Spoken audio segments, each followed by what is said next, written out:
List goes on and on of people that did eventually wind up in Nashville. We had the Countess Walker Farm and Home Show, which took place at the WROL Studios, which is in the building right there, the Holston Bank building. So much history took place in that building right there. Flat Scruggs, Jimmy Skinner, and of course, Carl Butler. The very first records, really, I mean, we had recording sessions before in hotels, but the very first studio in Knoxville was WROL, right across the street. Here's one of the original 78s from 1950 that Carl Butler recorded. It's called Vicious Lies. It's the ultimate in great hillbilly music. If you like the real deal country, this is it. And listening to these records are a revelation.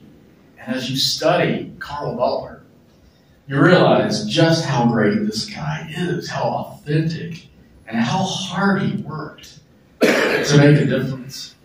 The guy started out in Happy Holler. Are you all familiar with the Holler? Just down the road here.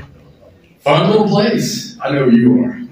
Oh, can I interrupt here and just say that Carl Butler's brother is sitting right here. This is Alan Butler. Let's welcome him.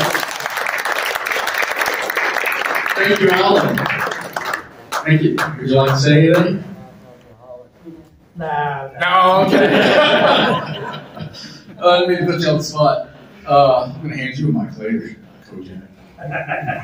It's if you're not familiar with the Holler, I invite you to have a look at these paintings over here, done by an artist unknown to me that a friend of mine has turned up. It's a fascinating look at the taverns, the theaters, and all the cool little places that are along the Holler. The Holler's changed now. It's kind of cleaned up. But at one time it was a down and dirty, interesting place with a lot of interesting people. And that's where Carl Butler grew up. His mother, Annie, she was a single mom raising Carl and later Alan. And Carl, even then as a young child in the early 1930s, he loved Jimmy Rogers, the yodeler, the singing ranger, or was that Hank Snow? He emulated him. And this guy knew he was going to be a star, even as a kid. He had style. He knew how to dress. He picked up that $7.50 guitar and learned those three chords, so essential to country music. And he worked it. He got on the radio when he was less than an adult. I think he was 16 or 17, WBIR, winding up with Kaz Walker. And finally started to get some leeway. He really, really worked hard all the years. He believed in his music. He loved his music. And it paid off for him. I won't go into this too much, but he did move to Nashville in 1957. He and Pearl became an item. Pearl Butler, of course, grew up in Lonsdale, and they knew each other starting way back, I think in the early 40s. They met at a square dance on Market Square. Did they know Alan? That Carl and Pearl met at a square dance just around the corner, Market Square, at the old Market House. We had a lot of music going on back then, and those two bonded through the music.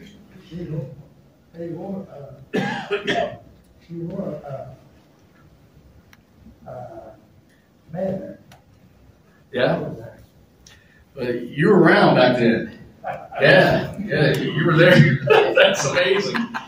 You know, they really reached a peak about 1962. They had a hit called "Don't Let Me Cross Over," which has become one of the ultimate standards of great country music. You'll still hear it today wherever they play great country music, the real deal. Along the way, they gave Dolly Parton her start. They took her in when she was just a 10-year-old. Helped promote her, got her a little spot on the Opry. And Dolly never, ever forgot that. Returned the favor many, many, many times over the years. By the time they really hit it big in the early 60s, they got a Columbia record contract.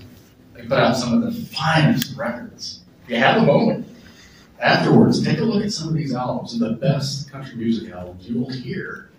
And unfortunately, a lot of them are now out of print. But you can find them on YouTube. You can find them online. And it's just really a great legacy. And I know that a lot recorded in Knoxville. That makes a big difference.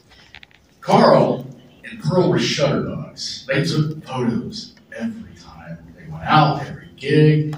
They also had home movie cameras. Does anybody remember these little 8mm silent?